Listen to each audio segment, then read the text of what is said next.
Muchas preocupaciones en las últimas horas en Colombia alrededor de la paz. Nos acompaña a esta hora el señor ministro del Interior, el ministro Juan Fernando Cristo. El gobierno va a apoyar un proyecto de ley para ampliar la vigencia del acuerdo de paz. Ministro, gracias por estar en 6 AM. Buenos días.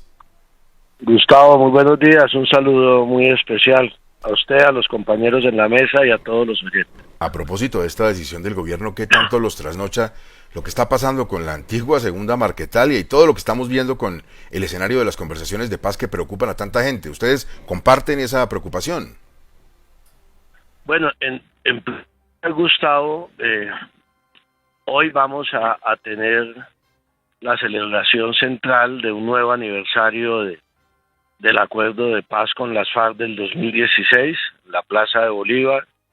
Estoy entrando ahora a una sesión del Consejo Nacional de Paz en donde precisamente estarán los delegados del Gobierno Nacional en las distintas mesas de negociación del Consejo Nacional de Paz evaluando esa situación, y en la tarde con el presidente de la República estaremos en la Plaza de Bolívar asistiendo a ese acto junto con la subsecretaria de Proyectos Productivos de los excombatientes que firmaron el acuerdo y en una serie de actos culturales. Una precisión, Gustavo.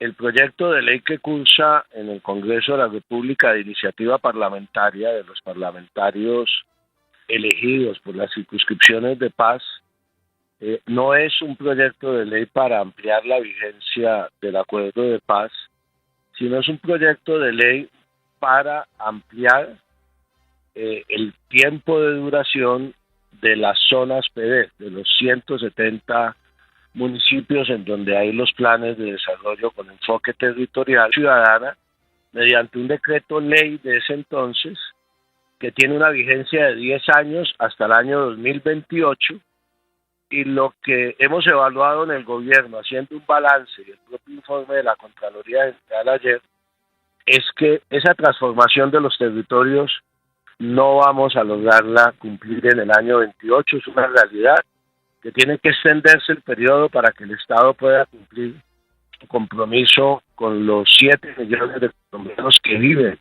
en esas zonas más afectadas por el conflicto, y que esos planes de desarrollo tienen que tener una continuidad en los siguientes 2 gobiernos hasta el año 2038. Luego no es una ampliación que no se puede hacer, además mediante proyecto de ley, de todo el acuerdo de paz ni la vigencia del acuerdo, sino específicamente una prórroga a ese decreto ley, que no se puede hacer por decreto la prórroga, sino que tiene que tramitarse un proyecto de ley por el Congreso de la República. Ahora, frente a los nuevos procesos, a mí francamente me parece que hay unos grises, unos blancos y unos negros, unos avances en algunas negociaciones, pero este tema ya de las disidencias, fragmentándose cada vez más, que yo creo que esta situación de la fragmentación, de la territorialización de los grupos criminales, de las divisiones que hay internas que van generando disidencias,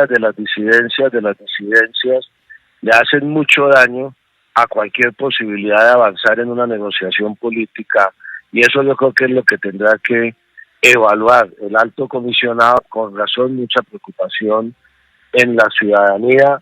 El gobierno nacional le apostó desde el primer día del gobierno y la ha seguido apostando a que aquellos grupos que tienen disposición real y verdadera a una paz y que la demuestren con hechos, el gobierno está listo para avanzar en las negociaciones, pero definitivamente en los temas, por ejemplo, de las disidencias de Iván Mordisco y de otros grupos criminales como el Clan del Golfo y estos grupúsculos de la segunda Marquetalia, el gobierno tiene la decisión con nuestra capacidad, porque ellos persisten en la violencia y haciéndole daño a la población civil. Ministro, ya que hablamos de procesos, pues una inquietud que tiene mucha gente. En el proceso de elección de magistrado de la Corte Constitucional, ¿por qué tanto interés del gobierno? ¿Por qué tanto ofrecimiento? ¿Por qué tanta llamada? ¿Por qué tanta celebración del gobierno para la elección de un magistrado de alta corte? Gustavo, una precisión, ofrecimiento de ninguna manera, interés genuino como lo han tenido todos los gobiernos en todas las elecciones a través de la historia de la Corte Constitucional, en la medida en que lo hace el Senado de la República. A mí me llama mucho la atención que ha generado sorpresa el interés del gobierno, el interés del Congreso y la opinión en una elección que es de la mayor importancia para la institucionalidad del país, como es la elección de los magistrados de la Corte Constitucional, y siempre lo ha sido así. Lo que resulta curioso es por qué genera tanta sorpresa el interés en esta elección. Aquí lo que debe importar es que el Consejo de Estado envió al Senado de la República una terna de origen conservador, toda, una terna que a mi modo de ver es una terna de lujo, una terna cuyos 3 integrantes durante todo el proceso de elección demostraron su capacidad, una trayectoria intachable.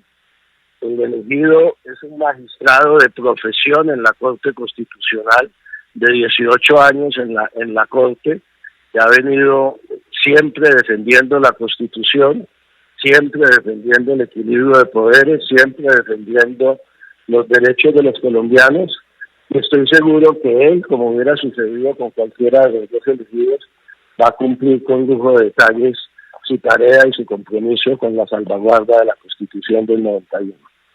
Ministro, habría que decir a ese respecto que no siempre ha sido así. No hay gobiernos que le hayan metido la mano, hayan intentado meterle la mano a una elección de un magistrado de alta corporación. Y me refiero para hablar de un caso concreto cuando inició la Corte Constitucional en el gobierno del expresidente Gaviria. Más allá de eso, también la pregunta es esa, no solo para ustedes en el gobierno, sino también para la oposición, que manosearon, y hay que oportunamente viene impulsando, de incluir ese tema para que se respete por todos los lados o las vertientes ideológicas, políticas, la justicia, y para que no pretenda hostigársele, arrodillarla o manosearla. Hernando, con todo el respeto, no comparto su opinión. El gobierno no ha manoseado ninguna elección. El gobierno respeta la decisión del Senado de la República. Lo que resulta curioso es que para algunos sectores, o sea, inventarse teorías de ciencia ficción, de que van a venir constituyentes, ampliaciones de periodos, fast track, toda clase de teorías que no tienen sustento en la realidad, y que para presionar al Senado a una elección llegaron incluso a inventarse la teoría, que yo creo que usted comparte conmigo, es absolutamente inverosímil, de que pueda haber una Corte Constitucional que eventualmente avale un decreto de conmoción interior para ampliar periodos o para respetar el calendario electoral o para afectar la estabilidad institucional.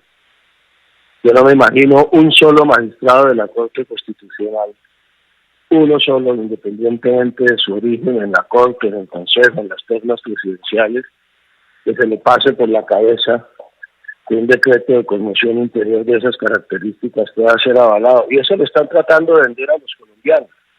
Yo quiero esa habilidad a generar ciencia ficción, a que se preparen para las elecciones del 2026 con propuestas para los colombianos frente a los problemas que evidentemente tenemos, con hechos, con una discusión, con una controversia, obvio con oposición, sin mentiras y sin inventos por parte de la oposición. Y yo creo que el compromiso del gobierno, como lo hicimos precisamente en la convocatoria del Acuerdo Nacional a la que usted se refiere, es respetar la estabilidad institucional del país, respetar el calendario electoral que se ha dado en Colombia y garantizar, y estamos trabajando ya en eso, unas elecciones tranquilas, seguras, con garantías, valga la redundancia, para todos los sectores. Yo creo que eso es lo que le conviene a la democracia colombiana. Me parece que a esta elección lo que la gente tiene que ver es quienes conformaron la terna, que tiene origen en el Consejo de Estado, que no son compañeros que no tienen ninguna afinidad con el gobierno que el Congreso eligió de manera independiente de esa terna, y sobre todo la trayectoria. Me parece profundamente injusto la manera como se ha pretendido en este clima de radicalización, entre otras cosas, ha participado en fallos que en su momento, como ministro del Interior hace 7 años, expresé con todo respeto mi desacuerdo con esos fallos, como por ejemplo el que tumbó el Tribunal de Aforados que se había aprobado en la reforma del equilibrio de poderes para juzgar a altos magistrados, para juzgar al fiscal general de la Nación y eliminar la comisión de acusaciones por un juicio de sustitución de la Constitución.